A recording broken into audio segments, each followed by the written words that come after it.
back. And we're back, and Paul Robertson has been waiting on the line for a long period of time. Paul, thanks for your patience. My pleasure. You know, I'm a grumpy old man. I've been retired for some time. I listen to talk radio on AM, and when somebody told me about a radio station with the call letters of Voice of the Common Man, I thought, I have got to listen in on this. Where are you listening from? I am calling from Ontario, of all places. What? Get out of here. Cambridge, Ontario, the center of the universe, in my opinion. Anyways. Well, I'll forgive you that.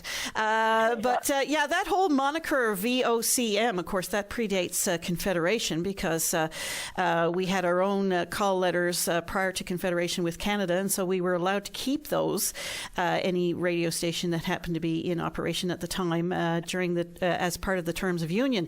The moniker Voice of the Common Man isn't really official. And it's certainly not one that we ever really endorsed, except that we did have a new an announcer here many, many years ago who came up here from the United States and sort of gave it that name. But it sticks with people for some reason, but it was never officially endorsed, I don't think. It does. But, you know, when I heard about it, I had to call. And, you know, right now, we're in the middle of some sort of an election or something, a federal election. Yeah, where something's we're going looking on. to select a new government of Canada.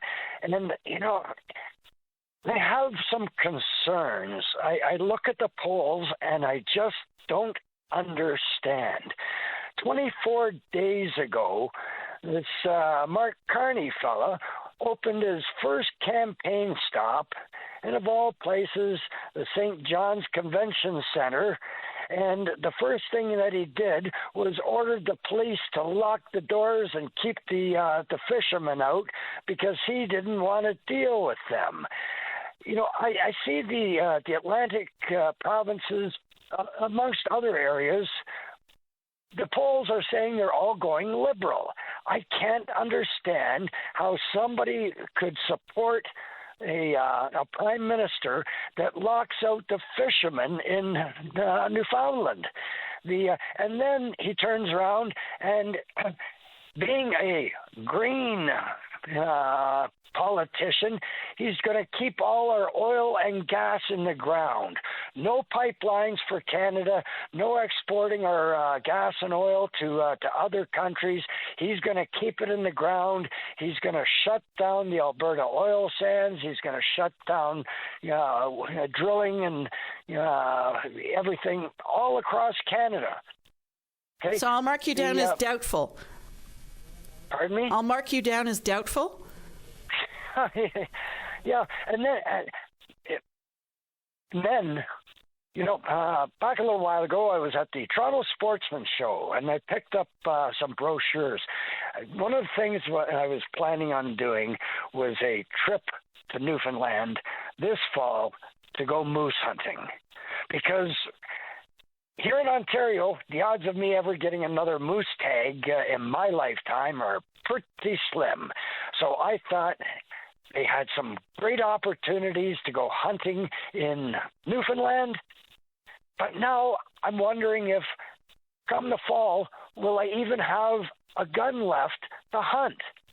So far, the government under Justin Trudeau started seizing all our firearms. They keep saying, oh, don't worry, there'll always be hunting rifles.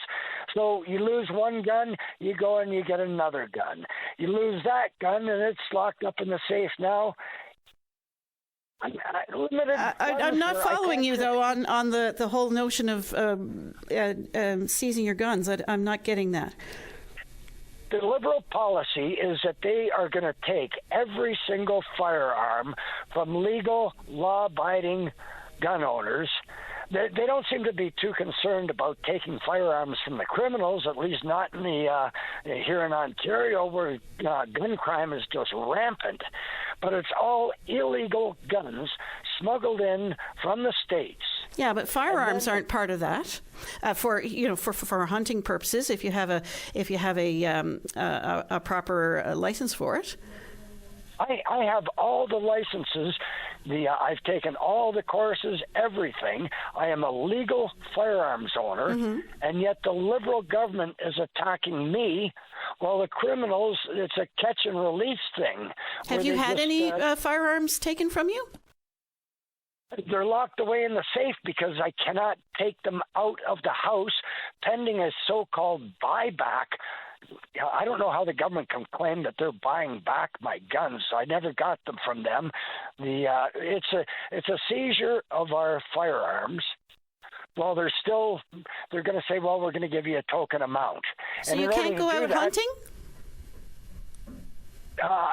Right now, 3 of my firearms are locked up in the safe because the federal government, the Liberal government, decided that I couldn't be responsible enough to own these firearms. So what kind of firearms are they? Are they like the assault rifles or something? They're sporting firearms. Now, let me tell you, I'm coming up fast on 70 years old. I used to go to what they called a 3-gun competition.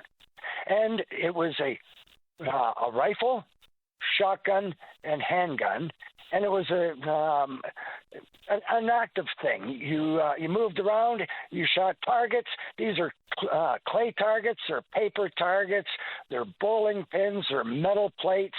This is what we were shooting at. And one of the favorite platforms for a rifle was the AR rifle.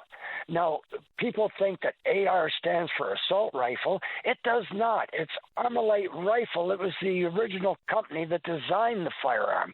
But the Liberals are describing this as a military-style assault weapon. It is a tool. It is nothing more. So what do you use it for? I used it in competitions. For target target shooting competitions. Yeah. And you know who was shooting with me? I had police officers, I had first responders, I had paramedics shooting with me, I had business owners, all law-abiding citizens. But we are the ones that are under attack by the Liberal government. So they've slowly been taking away more and more firearms. The Liberals have made it very clear that if they are reelected, they are going to clean out all firearms.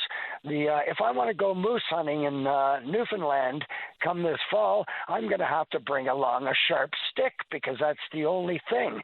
So Carney is going to sell out the fisheries. He's already said no more gas and oil is coming out of the ground. He's going to destroy your tourism when, I'll tell you, an outfitters to go moose hunting in Newfoundland is not cheap. And for me and my son to go up there and go moose hunting, it is a heck of a lot of money. You are going to lose that money because we are not going to have the firearms to be able to go hunting. So that's going to destroy your tourism for that. Also, with this whole thing going on with the U.S., you're going to see American hunters that are going to be canceling their trips to Newfoundland because they don't know for sure whether or not the Canadian government is going to seize their firearms at the border as well. So I don't understand how, especially Newfoundland, how they could possibly support a Liberal government when, like I say, his very first campaign stop, he locked out the fishermen. That's the kind of respect you're going to get from the Liberals.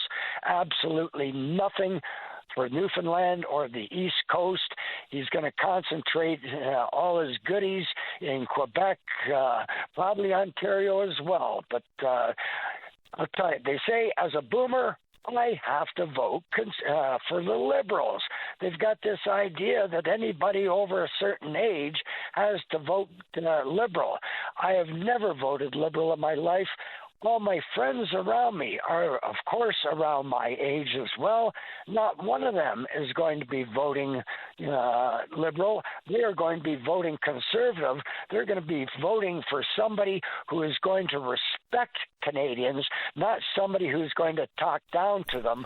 I often wonder if Mark Carney loses, is he going to pull a Michael Ignatieff and run back home to Europe? Just like Ignatieff went back to Boston.